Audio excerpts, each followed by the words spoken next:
اللہ کریم نے قرآن مجید میں فرمایا ہے کہ لَقَدْ مَنَّ اللَّهُ عَلَى الْمُؤْمِنِينَ إِذْ بَعَثَ فِيهِمْ رَسُولًا، فرمایا تحقیق اللہ نے مومنوں پر احسان فرمایا ہے کہ انہیں اپنا رسول عطا فرمایا۔ اس کا صرف ترجمہ کبھی بندے کی سمجھ میں آ جائے نا تو سارا میلاد اس کی سمجھ میں آ جاتا ہے۔ صرف اس آیت کا آسان سادہ ترجمہ اگر سمجھ لیا جائے کہ رب کہتا ہے میں نے احسان کیا تم پر، تمہیں اپنا رسول دے دیا ہے۔ وہ دو عالم کی رحمت ہیں، وہ جہاں چاہتے وہیں رہتے، یہ تو ان کی مہربانی ہے کہ یہ عالم پسند آیا۔ نبی پاک صلی اللہ تعالیٰ علیہ وسلم ہمارے اوپر رب کا سب سے بڑا احسان ہے، اور اللہ تبارک و تعالیٰ نے سسکتی، تڑپتی، بے چین، پریشان، تکلیف میں مبتلا اپنی مخلوق پر رحم فرمایا اور رسول کریم عطا فرمائے۔ نبی پاک صلی اللہ تعالیٰ علیہ وسلم کی تشریف آوری نے ایک ایک ذرے پر احسان کیا، حضور سے ایک ایک نگر، ایک ایک پتا فیضیاب ہوا، لیکن بعض چیزیں ایسی ہیں جنہیں خصوصی طور پر سرکار نے نوازا، بعض معاملات پر خاص کرم نوازی حضور نے فرمائی۔ ایک اہم مسئلہ ہے عقیدے کا مسئلہ۔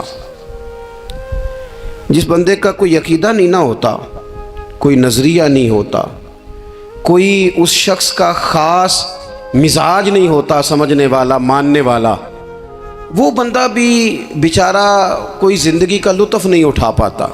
اس کا کوئی نظریہ ہی نہیں ہے، کوئی سوچ ہی نہیں ہے، کوئی اس کی فکر ہی نہیں ہے اس نے کس طرف جانا ہے۔ عقیدہ نہ ہو بندے کا، یعنی دنیا میں معاذ اللہ کچھ ایسے لوگ پائے جاتے ہیں جو سرے سے اللہ تعالیٰ کوئی نہیں مانتے، زندگی کیسے گزرے گی؟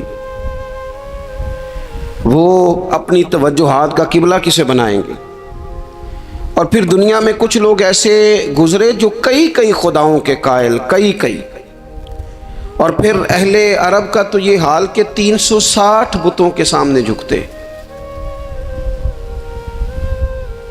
مجھے بتائیے جس بندے کو یہی خبر نہ ہو میرا خالق اور مالک کون ہے، جس کو یہی پتہ نہ ہو کہ میرا رزق کہاں سے آتا ہے، میں نے مانگنا کہاں سے ہے، جس سے یہ خبر ہی نہ ہو کہ میری دعاؤں کا رخ کس طرف ہونا چاہیے، اس کی بھی کوئی زندگی ہے؟ نبی پاک علیہ السلام نے سب سے بڑا احسان یہ فرمایا ہے کہ ہمیں عقیدہ توحید سکھایا ہے۔ حضور نے ہمیں ہر جگہ سے چھڑا کے رب کریم کی بارگاہ میں سجدہ کرنے کا حکم دیا ہے۔ عرب کے لوگ جو تھے وہ بڑی بڑی وہم کا شکار تھے، بڑی بڑی اوہام پرستی کا شکار تھے۔ یہ آج کل بھی وہم بہت زیادہ ہے نوجوانوں میں، یعنی کوئی فیصلہ پکا ہے ہی نہیں، کوئی پکی بات ہی نہیں کرتے، یہ کر لوں کہ نہ کروں، اگر آپ کہتے ہیں تو کر لیتا ہوں، ویسے اس میں فلانی کمزوری بھی ہے، اور اگر میں نے نہ کیا تو فلاں مشکل بھی ہے۔ بھئی جس بندے نے قوت فیصلہ ہی نہیں پائی، اس نے ارادہ ہی پکا نہیں کیا کہ اس نے کدھر جانا ہے، تو وہ سفر کیسے کرے گا؟ سفر تو اس بندے کا مکمل ہوتا ہے جو سفر شروع کرتا ہے۔ عرب کے لوگ بھی بڑے بڑے اوہام پرستی کا قائل تھے۔ وہ جب قربانیاں کرتے تھے تو ان کا گوشت لا کے کعبے کی دیواروں کے ساتھ ملا کرتے تھے، یہ قبولیت کی علامت ہے۔ سارے کپڑے اتار کے کعبے کا طواف کرتے تھے، جب احرام باندھ لیتے، حج عمرے کا ارادہ کرتے تو دروازوں سے داخل نہیں ہوتے تھے۔ وہ کہتے تھے کہ دروازے گناہگار ہیں اور ہم چونکہ اب نیک کام کر رہے ہیں لہذا اوپر سے ہو کے آئیں گے۔ رسول کریم علیہ السلام نے انہیں ان سارے وہموں سے، ساری پریشانیوں سے، ان ساری بدشگونیوں سے نکال کے کہا اللہ تمہارا مالک ہے، اللہ تمہارا محافظ ہے، ہوگا وہ جو رب چاہے گا۔ ذرا سی بات پہ سہم جانا، ذرا سی بات پہ ڈر جانا۔ حضور نے لوگوں کو قوت فیصلہ عطا کی، اور اتنی بڑی قوت فیصلہ حضور نے دی کہ کل تک جو فیصلہ کر نہیں نہ پا رہے تھے، آج انہوں نے اس طرح کے فیصلے کیے کہ اپنی ساری کی ساری اولادیں لے کر وہ میدانوں میں کھڑے ہو گئے۔ وہ ڈٹ گئے کہ ہم نے کفر کے مقابلے میں جہاد کرنا ہے۔ انہوں نے طے کر لیا کہ حق کیا ہے، سچ کیا ہے۔ نبی پاک علیہ الصلوۃ والسلام نے ہمیں عقیدہ توحید دیا اور وہ طے کر کے دیا ہے نبی پاک نے، سجدہ سوائے اللہ کے کسی کو جائز، اگر کوئی عبادت کی نیت سے کرتا ہے تو سجدہ کفر ہے، اور اگر تعظیم کی نیت سے کرتا ہے تو حرام ہے۔ اعلیٰ حضرت بریلوی رحمۃ اللہ علیہ نے 50 کے قریب دلائل کتاب و سنت سے اور 100 سے زیادہ دلائل فقہ اور اصول فقہ سے بیان فرمائے ہیں کہ کسی اور کے لیے تعظیمی سجدہ بھی حرام ہے۔ نبی پاک علیہ السلام تشریف فرما تھے تو کچھ جانوروں نے آ کے حضور کے قدموں پہ سجدہ کیا، پیش نظر ہے وہ نوبہار، اور سجدے کو دل ہے بے قرار، روکیے سر کو روکیے، یہی تو امتحان ہے۔ کچھ جانوروں نے جب سجدہ کیا تو صحابہ عرض کرنے لگے یا رسول اللہ صلی اللہ تعالیٰ علیہ وسلم ہمارا بھی دل کرتا ہے، تو حضور نے فرمایا بھی سجدہ سوائے رب کے کسی کے لیے جائز نہیں ہے، ہاں اگر جائز ہوتا تو میں خاتون سے کہتا کہ اپنے شوہر کو سجدہ کرے۔ نبی پاک علیہ الصلوۃ والسلام نے حد بندی کر دی۔ اور پھر دیکھیں یہ جو ہم میلاد مناتے ہیں نا، یہ میلاد اللہ تعالیٰ کی توحید کا بہت بڑا اعلان ہے۔ ہم کہتے ہیں نبی پاک کا میلاد ہوا، جس کا میلاد ہوتا ہے وہ خدا نہیں ہوتا، جو پیدا ہوتا ہے وہ رب۔ جب ہم میلاد منا رہے ہوتے ہیں تو ہم یہ بتا رہے ہوتے ہیں بھئی حضور خدا نہیں، حضور تو 12 ربیع الاول کو پیدا ہوئے، تو جو پیدا ہو رب پیدا، لم یلد ولم یولد، اللہ تبارک و تعالیٰ پیدا نہیں ہوتا، مالک تو ازلی ابدی شانیں رکھتا ہے۔ اس لیے عقیدہ توحید بندے کو مضبوط کر دیتا ہے۔ انسان جب عقیدہ توحید والا ہو جاتا ہے، اور نبی پاک علیہ السلام دنیا میں رب کی طرف بلانے آئے، وداعیا الی اللہ باذنہ وسراجا منیرا، حضور نے لوگوں کو اللہ کی جانب دعوت دی۔ جب انسان توحید والا ہو جاتا ہے تو مضبوط ہو جاتا ہے، وہ کسی سے نہیں ڈرتا، وہ سمجھتا ہے ہونا تو وہ ہے جو میرا رب چاہے گا، مجھے پریشان ہونے کی ضرورت کیا ہے۔ پھر اس کا بھروسہ بھی اللہ تعالیٰ پر، اس کی امیدیں بھی اللہ رسول سے، اس کی توجہات کا قبلہ بھی سارا ادھر ہی۔ تو حضور نے لوگوں کو عقیدہ دیا، مضبوط کیا۔ رسول پاک صلی اللہ تعالیٰ علیہ وسلم نے ذہنوں کو پختگی عطا فرمائی۔ تو سب سے بنیادی چیز حضور کا جو احسان ہے وہ عقیدہ ہے۔ پھر بعض خاص طبقات پر حضور نے خاص احسان کیا۔ آج بھی پوری دنیا میں ڈھنڈورا پیٹا جاتا ہے عورتوں کے حقوق کا،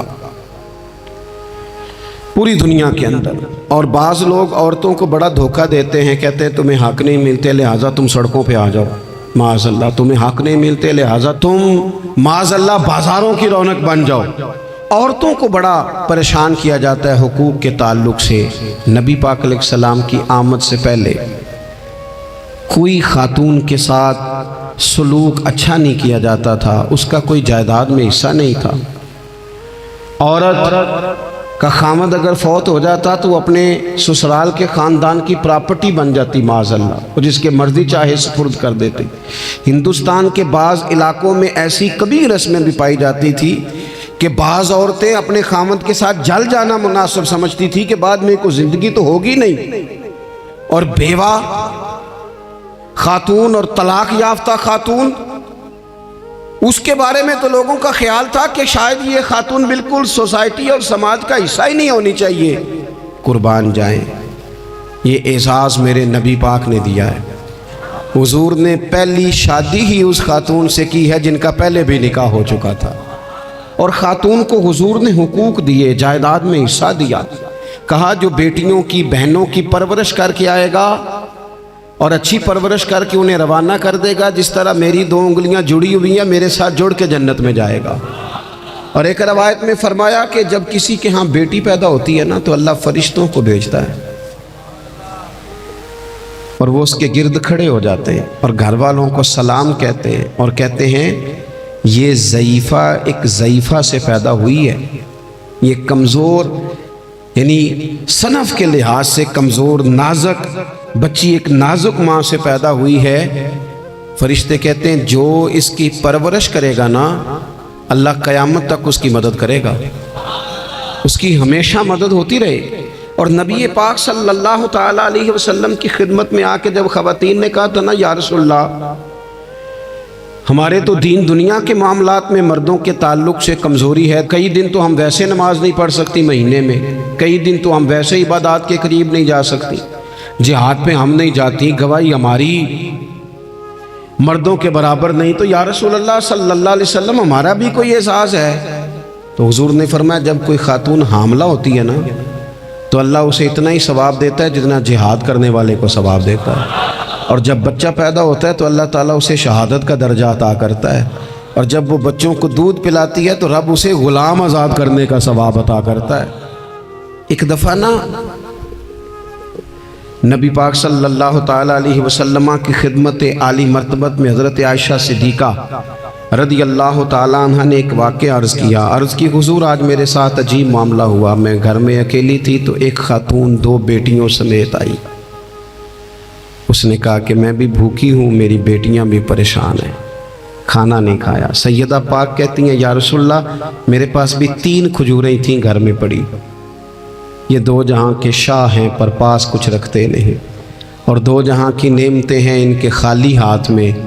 فرماتی ہیں وہ 3 کھجوریں میں نے ان 3 ماں بیٹیوں کو دے دی، ماں نے پہلے ایک کھجور دونوں بیٹیوں کو دی، پھر بچیاں وہ کھجور کھا کے ماں کی طرف دیکھنے لگی تو جو کھجور ماں کے پاس تھی اماں نے اس کے بھی 2 حصے کر کے بیٹیوں میں بانٹ دیے۔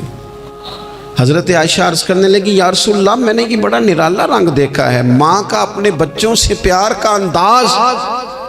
تو حضور نے کیا فرمایا؟ نبی پاک علیہ الصلوۃ والسلام فرمانے لگے سن پھر اللہ تعالیٰ نے اس عورت پر جنت کو واجب کر دیا ہے، فرمایا اللہ نے اسے جہنم سے دور کر دیا جو بیٹیوں کے معاملے میں آزمایا گیا، اور جس نے پھر ان کے ساتھ اچھا سلوک کیا۔ اپنا حضور کا عمل یہ تھا کہ حضور کی بڑی صاحبزادی سیدہ زینب رضی اللہ تعالیٰ عنہ یہ حضور کی سب سے بڑی صاحبزادی ہیں، یہ بخاری میں آپ کو ملے گا کہ ان کی بیٹی جناب امامہ بنت زینب چھوٹی سی عمر تھی، تو جب حضور نماز کے لیے آتے تھے تو نواسی کو اٹھا کے ساتھ لے آتے تھے، اور وہ حضور نماز پڑھتے تھے تو وہ نبی پاک کے کندھوں پہ کھیلتی تھی۔ حضور نے عملاً بیٹیوں سے پیار کرنا سکھایا، بیٹیوں سے محبت کریں، بیٹیوں سے پیار کریں۔ بیٹیاں بڑی خیرخواہ ہوتی ہیں، بیٹیاں ماں باپ کی بڑی وفادار ہوتی ہیں، بیٹیاں بڑا خاص تعلق رکھتی ہیں۔ جوانوں آپ سے بھی کہوں گا بہنوں کی طرف توجہ رکھیں، جو کسی کی بہن آپ کے گھر ہے اس کا بھی خاص احساس کریں، وہ بھی کسی کی بہن ہے، لیکن اپنی بہن کے ساتھ بھی خاص نسبت کا تعلق قائم رکھیں، رشتوں میں اعتدال ہونا چاہیے۔ اس صنف کو نبی پاک علیہ السلام نے خاص کر کے نوازا ہے، اور ہمارا بھی ان کے ساتھ خاص رشتہ ہونا چاہیے۔ اسی طرح کا معاملہ یتیموں کے ساتھ ہے، کمزوروں کے ساتھ ہے۔ دیکھو آج نا ہمارے ہاں کمزوروں، غریبوں، مسکینوں، یتیموں کی مدد تو کی جاتی ہے، لیکن انہیں لوگ اپنے ماحول کا حصہ نہیں بناتے۔ یعنی کبھی گئے تو غریبوں میں آٹا بانٹ آئے، کبھی گئے تو غریبوں میں جا کے کپڑے تقسیم کر آئے، کبھی گئے تو غرباء کو کچھ وقتی طور پر کچھ ضروریات زندگی دے دیں، کبھی عیدیاں بانٹ دیں، کبھی سیلاب زدگان میں چلے گئے۔ غرباء کو کچھ نہ کچھ صدقات تو دے دیے جاتے ہیں، ان پر کچھ خیرات تو کر دیا جاتا ہے، لیکن انہیں سوسائٹی کا ماحول کا حصہ نہیں بنایا جاتا۔ ایسا نہیں ہوتا کہ ان غرباء کے بچوں کو اٹھا کے بڑے شہروں میں لایا جائے، ان کی تعلیم کا خیال کیا جائے، انہیں اپنے ماحول میں رکھا جائے، ان کی بہترین پرورش کا بندوبست کیا جائے۔ کائنات میں بڑے لوگوں نے کام کیا ویلفیئر کا، بڑے لوگوں نے غریبوں کے ساتھ تعاون کیا، بڑے لوگوں نے محبت کی، سب قابل تعریف ہے، لیکن ہم نے یہ کیا کہ ان کی امداد تو کی لیکن ان کی محرومیوں کا ازالہ نہیں کیا۔ اور وہ امداد لے رہے تھے تو ان کی پچھلی نسل بھی امداد لے رہی تھی، یہ نسل بھی امداد لے رہی، اور خدا نہ کرے کہ اگلی نسل کو بھی امداد لینا پڑے۔ میرے نبی پاک صلی اللہ تعالیٰ علیہ وسلم کا انداز کچھ اس طرح کا ہے کہ امام بہقی نے لکھا ہے، حضرت بشیر بن عقبہ رضی اللہ تعالیٰ عنہ کہتے ہیں میرے والد انتقال کر گئے تھے، اور میں ایک جگہ پہ بیٹھ کر رو رہا تھا کہ نبی پاک صلی اللہ تعالی علیہ وسلم میرے قریب سے گزرے، کیوں روتے ہو؟ یا رسول اللہ میرے والد کا انتقال ہو گیا، میری والدہ رخصت ہو گئی۔ تو یہ ہمیں حضور نے سبق دیا ہے، یہ یتیموں غریبوں کا خیال رکھنے کا یہ بھی ایک نقطہ، یہ بھی انداز ہے۔ کائنات کا بڑے سے بڑا درد دل رکھنے والا بندہ یہاں تک نہیں جا سکتا جو میرے رسول کریم نے بیان فرمایا۔ کہتے ہیں نبی پاک علیہ السلام فرمانے لگے، بشیر بن عقبہ کیا تو اس بات پر راضی نہیں کہ میں تیرا باپ ہوں اور عائشہ تیری ماں ہو؟ آنا تجھے ہم شامل کر لیں اپنے گھرانے میں، آ جانا، مکمل تیرے معاملات کا خیال کیا جائے، تو آ جا۔ اتنا بڑا درجہ نبی پاک نے تو حضرت سلمان فارسی کے بارے میں بھی فرمایا کہ میں نے انہیں اپنی اہل بیت میں شامل کر لیا۔ رسول اللہ صلی اللہ تعالی علیہ وسلم غرباء کے لیے، مساکین کے لیے، یتیموں کے لیے، ناداروں کے لیے جو خاص احسان بن کے آئے، وہ یہ والا لہجہ نہیں کہ ہم مطمئن ہو گئے کہ ٹھیک ہے ہم گئے تو تھے، اتنے پیکٹ بانٹ تو آئے، اتنا کچھ ہم نے دے تو دیا، فلانا کام کر تو لیا، اور وہ بھی کب تک کیا؟ جب تک خبریں تیز تھیں۔ ہمارے ملک میں سیلاب آیا، میڈیا نے خبر دی، شور ہوا، لوگوں نے بڑی کوشش کی، الحمدللہ بڑے اچھے جذبات کا اظہار کیا، ڈھیر سارے لوگ وہاں گئے۔ میں آپ سے پوچھتا ہوں کہ کیا سیلاب زدگان سارے اپنے اپنے گھروں میں چلے گئے؟ ان کے گھر بن گئے؟ لیکن ہمارے جذبے کیوں ٹھنڈے ہو گئے؟ اس لیے کہ خبریں ٹھنڈی ہو گئی۔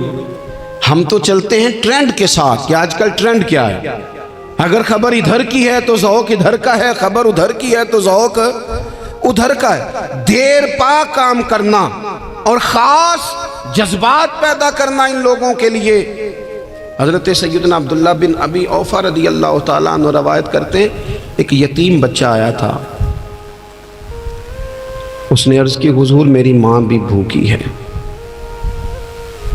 اور میری ایک ہمشیرہ ہے وہ بھی بھوکی ہے، اے روٹی دا دکھ نہ پوچھو، روٹی تے بندہ کھا جاندی دے۔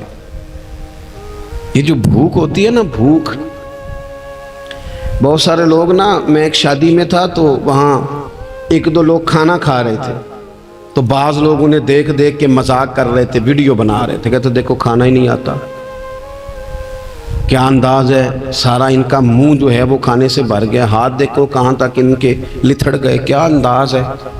تو میں نے کہا تم ان کے کپڑے بھی تو دیکھو نا، انداز، بیٹھنا اٹھنا، کپڑے پہننا، یہ غریبی کا پتہ دیتے ہیں۔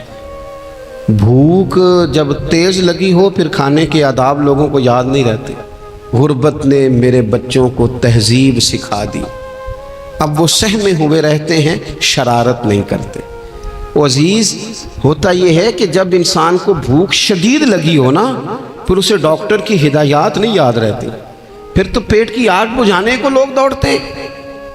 تو کہتے ہیں اس بچے نے آ کے عرض کی، یا رسول اللہ صلی اللہ تعالی علیہ وسلم ماں بھی بھوکی ہے، بہن بھی بھوکی ہے۔ حضور نے نا اسے 21 کھجوریں عطا فرمائیں، فرمایا 7 تیری، 7 تیری بہن کی، 7 تیری والدہ کی۔ اور یہ حضور نے 21 کھجوریں دی ہیں، یہ نبی پاک نے 21 دی ہیں، ہاں یہ حضور نے 21 دی، اور حضور تو اشارہ بھی کر دینا تو پھر روٹی ساری زندگی ختم نہیں ہوتی۔ وہ حضرت ابو ہریرہ کو بھی ملی تھی، فرماتے ہیں میں کئی سال کھاتا رہا، 1 کلو کھجوریں تھی پر ختم ہی نہیں ہوئی۔ 21 کھجوریں حضور نے دیں۔ حضرت معاذ بن جبل رضی اللہ تعالیٰ عنہ اٹھے اور دوڑ کے جا کے نا اس یتیم کے سر پہ ہاتھ پھیرا اور کہنے لگے پتر اللہ تجھے اپنے والد کا جانشین بنائے۔ تو حضور فرمانے لگے معاذ یہ تم نے کیا کیا؟ عرض کی حضور اس بچے کی بات سن کے میرا دل بھر آیا ہے، محبت نے انگڑائی لی ہے تو میں نے یتیم کے سر پہ ہاتھ پھیرا ہے، یہ دیکھو حضور کا رشتہ۔ نبی کریم فرمانے لگے سن پھر جس نے کسی یتیم کے سر پر محبت سے ہاتھ ہی پھیر دیا نا تو اللہ ہر بال کے بدلے اسے ایک نیکی بھی عطا کرے گا، ایک گناہ بھی معاف کرے گا، ایک درجہ بھی بلند فرمائے گا۔ چلو ہاتھ ہی پھیر دیا، تو نے کچھ تو کیا یتیم کے ساتھ، تیرا کوئی تو اس سے رشتہ ہوا۔ اور تیسرا طبقہ ہے غلاموں کا، مسکینوں کا، غریبوں کا۔ میں اور آپ اس ملک میں رہتے ہیں جہاں کچھ لوگوں کو کھانا بھی نہیں وقت پہ ملتا، اور کچھ لوگ 5 لاکھ روپیہ گاڑی کا اس لیے اضافی دے دیتے ہیں کہ مجھے ذرا نا نیو ماڈل جلدی چاہیے۔ یعنی ایک طرف ملک کی حالت یہ ہے کہ بعض لوگوں کے پاس پیسے نہیں ہیں کہ بچوں کی فیس بھر سکیں، لیکن دوسری طرف حال یہ ہے کہ نئے ماڈل کا موبائل اگر مارکیٹ میں آتا ہے تو وہ ختم ہو جاتا ہے، ملتا ہی نہیں، وہ شارٹ ہو جاتا ہے۔ کچھ لوگوں نے اس طرح کیا ہے کہ انہوں نے یہ سمجھا ہے کہ دولت شاید موج کرنے کے لیے ہمیں دی گئی ہے، ہم طرح طرح کے کھانے کھائیں، طرح طرح سے چیزیں اوڑیں، طرح طرح کے معاملات کریں۔ انہوں نے یہ طے کر لیا ہے۔ اس کا نقصان کیا ہوا ہے؟ اس کا نقصان یہ ہوا ہے کہ کچھ لوگ غربت کی سطح سے نیچے آ گئے ہیں بیچارے۔ نبی پاک کا جو احسان ان غریب لوگوں پر ہے، حضور علیہ السلام کے پاس نا حضرت عبداللہ ابن عمر روایت کرتے ہیں اور طبرانی میں موجود ہے، حضور کے پاس نا 10 دینار تھے۔ ہمارے پاس بھی پیسے ہوتے ہیں نا، لیکن وہ کچھ ہوتے ہیں ہمارے کھانا کھانے کے لیے، کچھ ہوتے ہیں آئس کریم کھانے کے لیے، کچھ اس لیے ہوتے ہیں کہ آج میری مرضی دا نہیں پکا، لہٰذا میں نے، ہمارے ایک دوست ہیں وہ کہتے ہیں کہ آج کل یہ ماحول بن گیا ہے کہ بچے اگر کہتے ہیں نا کھانا میری مرضی کا نہیں، تو اماں کہتی ہے جا تو برگر کھا لے۔ کہتے ہیں ہمارے دور میں یوں نہیں ہوتا تھا، اگر ہم کہتے تھے نا کھانا میری مرضی کا نہیں تو پھر ہمیں ڈبل چیز کھانے کو ملتی تھی، ایک مار بھی کھانا پڑتی تھی اور وہ کھانا بھی کھانا پڑتا تھا۔ اور پھر کچھ پیسہ لوگوں نے صرف اس لیے سنبھال کے رکھا ہوا ہے کہ جو اضافی چیزیں ہیں نا، اضافی، میرا ویسے تجربہ نہیں ہے اور نہ میں نے زیادہ گہرائی سے دیکھا ہے، بس مجھے بتایا گیا ہے، اور پتہ نہیں اب بات درست ہے کہ نہیں، مجھے بتایا گیا ہے کہ پہلے لڑکیاں بیوٹی پارلر جاتی تھی، اب سنا لڑکے بھی جاتے ہیں۔ اب خدا جانے یہ بات سچ ہے کہ غلط ہے۔ یہ جو اضافی اخراجات ہیں نا، یہ اگر ہم تھوڑے سمیٹ لیں، یعنی مولا علی شیر خدا کرم اللہ تعالی وجہہ الکریم مزدوری کر کے نکلے تو 2 کلو کھجوریں تھیں، حضور بس فرمانے لگے 1 کلو میرے بچے کھائیں گے اور کلو مدینے کے غریب بچے کھائیں گے، یعنی کل 2 کلو ظاہری طور پر کھجوریں ہیں، اس میں بھی دوسروں کا حصہ۔ ہمارے پاس جو مال آتا ہے اگر تھوڑا سا نا ہم اسے یہ نہ سمجھ لیں کہ میرا ہی حق ہے، کسی کو اس میں سے ایک لقمہ بھی نہیں ملنا چاہیے، اگر ہم تھوڑا سا نا دل کشادہ کریں تو 3 لوگوں کا کھانا 4 بھی کھا سکتے ہیں، 4 کا کھانا 5 بھی کھا سکتے ہیں، 6 کا کھانا 7 کا کھانا 10 بھی کھا سکتے ہیں۔ شرط یہ ہے کہ دل کشادہ ہو، دل دریات سمندروں ڈونگے کون دلاں دیا جانے، تھوڑی سی نا کشادگی پیدا کی جائے۔ حضرت عبداللہ ابن عمر کہتے ہیں نبی کریم علیہ السلام کے پاس نا 10 دینار تھے، ویسے تو کائنات ہی میرے نبی کی مٹھی میں ہے، لیکن ظاہری طور پر 10 دینار تھے۔ حضور ایک دکان پہ گئے، 4 دینار کا حضور نے ایک جوڑا خریدا، کپڑے خریدے، وہ قمیض حضور نے پہنی تو ایک انصاری آگے بڑھ کے عرض کرنے لگے حضور میرا بڑا دل کر رہا ہے، یہ مجھے نہیں دے دیتے آپ؟ تو حضور خوش ہو گئے۔ یہ میرے محبوب کا دروازہ ہے کہ جب کوئی مانگتا ہے تو حضور خوش ہو جاتے ہیں۔ نبی کریم سے مانگا اس شخص نے تو حضور خوش ہو گئے، اور محبوب نے وہ کرتا، وہ کپڑے اتار کے اس انصاری کو عطا کر دی، اور 4 دینار کے اور خرید لیے، باقی بچے 2 دینار۔ نبی کریم وہ لے کے نکلے، رخصت ہوئے گھر جانے کے لیے، تو رستے میں خاتون کو روتے ہوئے دیکھا، حضور رک گئے، فرمایا کیوں رو رہی ہو؟ عرض کرنے لگی یا رسول اللہ صلی اللہ تعالی علیہ وسلم میں فلاں آدمی کی کنیز ہوں، نوکرانی ہوں، اس نے آٹا لینے بھیجا تھا 2 دینار کا، وہ 2 دینار گم ہو گئے، حضور نے 2 دینار اسے عطا کر دیے، وہ دیے تو پھر رو رہی تھی، فرمایا اب کیوں روتی ہو؟ کہنے لگی یا رسول اللہ ڈرتی ہوں دیر بڑی ہو گئی یا مار ہی نہ پڑے۔ تو حضور نے فرمایا چل نہ میں تیرے ساتھ چلتا ہوں۔ حضور ان کے گھر گئے، وہ اہل ایمان کا گھر تھا جن کی وہ کنیز تھی، جا کے کہا السلام علیکم، اندر سے جواب ہی نہیں آیا، پھر فرمایا السلام علیکم، کوئی جواب ہی نہیں آیا۔ محبوب کا طریقہ مبارکہ تھا 3 دفعہ دستک، پھر واپسی، تیسری دفعہ کہا السلام علیکم تو وہ سارے بول پڑے وعلیکم السلام یا رسول اللہ۔ حضور ماں باپ قربان، تو حضور فرمانے لگے میں نے پہلے بھی 2 دفعہ سلام لیا، بولا کوئی نہیں؟ کہ یا رسول اللہ اپنے نصیب تھے نا کہ ہم پہ سلامتیاں بھیج کون رہا ہے، ہم نے سوچا ذرا 3 دفعہ مل جائے سلامتی، ذرا مل جائے نا، حضور سلامتی بھیج رہے ہیں تو آتی رہے نا۔ تو محبوب کریم علیہ السلام فرمانے لگے یہ تمہاری کنیز وہاں کھڑی رو رہی تھی، اس بیچاری کے 2 دینار گم ہو گئے تھے، اسے دوبارہ سامان لاتے کچھ دیر ہو گئی، اس پر سختی نہ کرنا، مارنا نہ۔ غلام کہنے لگے حضور اس خاتون کے قربان جائیں جو ہمارے کریم رسول کو ہم جیسے غریبوں کے گھر تک لے آئی ہے، مارنا کیا، ہم اسے آزاد کرتے ہیں، یہ آزاد ہے اللہ کی رضا کے لیے۔ یہ دیکھو یہ میرے نبی پاک کا انداز ہے۔ حضور نکلے تو جناب عبداللہ ابن عمر فرماتے ہیں رسول کریم فرمانے لگے شکر ہے اللہ تعالیٰ کا، 10 دینار تھے، ایک انصاری نے بھی قمیض پہن لی، میں نے بھی قمیض پہن لی، اور رب نے ایک کنیز کو آزاد بھی فرما دیا۔ یہ انداز ہمیں نبی کریم نے دیا ہے کہ ہم اپنے دولتوں میں، اللہ کی عطاؤں میں غرباء کو، قریبیوں کو، رشتہ داروں کو، بہن بھائیوں کو تھوڑا شریک کر لیں، تاکہ وہ جو آسودگی اللہ نے ہمیں دی ہے اس میں سے دوسروں کو بھی کچھ نفع ملے۔